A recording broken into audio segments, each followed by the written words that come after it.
আমেজ মানেই মিছিল, মিটিং, কথা কান কথা, গুজব গুঞ্জনে জমজমাট সব আয়োজন। সেখানে যদি যুক্ত হয় স্বজনে স্বজনে লড়াই, তাহলে তো আলোচনার পোয়া বারো। জয়পুরহাটের পাঁচবিবি উপজেলাতে এমন এক ঘটনা বেশ রসালো আলোচনার জন্ম দিয়েছে। ভোটের মাঠে শ্বশুর জামাইয়ের যুদ্ধ। জনগণের কাছে তা হাস্যরসের বিষয় হলেও প্রার্থী স্বজনরা হালকাভাবে নিচ্ছেন না বিষয়টি। এবার চেয়ারম্যান পদে উপজেলা আওয়ামী লীগের সভাপতি শ্বশুর আবু বকর সিদ্দিক মণ্ডল ও যুগ্ম সাধারণ সম্পাদক জামাই সুমন চৌধুরী নির্বাচনের মাঠ চষে বেড়াচ্ছেন। শ্বশুর জামাইয়ের এমন লড়াইয়ে সবচেয়ে বেশি বেকায়দায় পড়েছেন নিকটাত্মীয়রা। তবে যোগ্য প্রার্থী দেখেই ভোট দিতে চান তারা।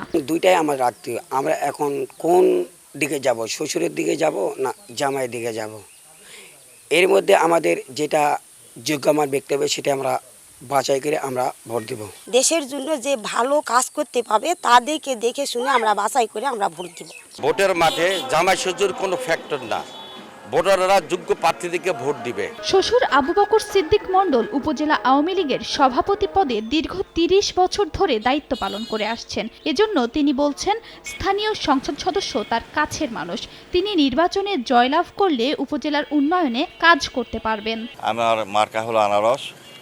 এই মার্কা নিয়ে আমি ভোট করে আমি জয়যুক্ত হতে চাই এবং পাঁচ উপজেলার যে অভাবগুলি আছে সেই অভাবগুলিকে পূরণ করতে চাই। অন্যদিকে জামাই সুমন চৌধুরী ছাত্রলীগ থেকে উঠে আসা বর্তমান উপজেলা আওয়ামী লীগের যুগ্ম সাধারণ সম্পাদকের দায়িত্ব পালন করছেন। পাশাপাশি শিক্ষক ও সাংবাদিক হিসেবে বেশ খ্যাতি থাকায় নির্বাচনী মাঠে শ্বশুর জামাই কোনো ফ্যাক্ট নয় দাবি করে তিনি বলছেন, সুষ্ঠু, অবাধ ও নিরপেক্ষ ভোট হলে বিপুল ভোটে জয়লাভ করবেন। মনে করি জনগণ একজন যোগ্য প্রার্থীকে বেছে নেবে। আমি সেই যোগ্যতার প্রমাণ ইতিমধ্যে দিয়েছি, আগামীতেও দিব। আমি মনে করি যে এলাকার মানুষ সুষ্ঠু, অবাধ, সুন্দর, নিরপেক্ষ নির্বাচন হলে আমাকে জয়লাভ করবে। ভোটের দিন ব্যালটের মাধ্যমে নির্ধারণ হবে ভোটাররা কি জামাই আদর করবেন নাকি পরম শ্রদ্ধার পাত্র শ্বশুরকে ক্ষমতার মসনদে বসাবেন, নাকি আলোচনার ফাঁক গলে চলে আসবে অন্য কোনো মুখ। সে সময়ের অপেক্ষায় আপাতত প্রচারণার তরি বেয়ে এগিয়ে যাচ্ছেন আনারস ও টেলিফোন মার্কার শ্বশুর জামাই দুই প্রার্থী। আগামী ২১ মে অনুষ্ঠিত হবে জয়পুরহাটের পাঁচবিবি উপজেলা পরিষদ নির্বাচন।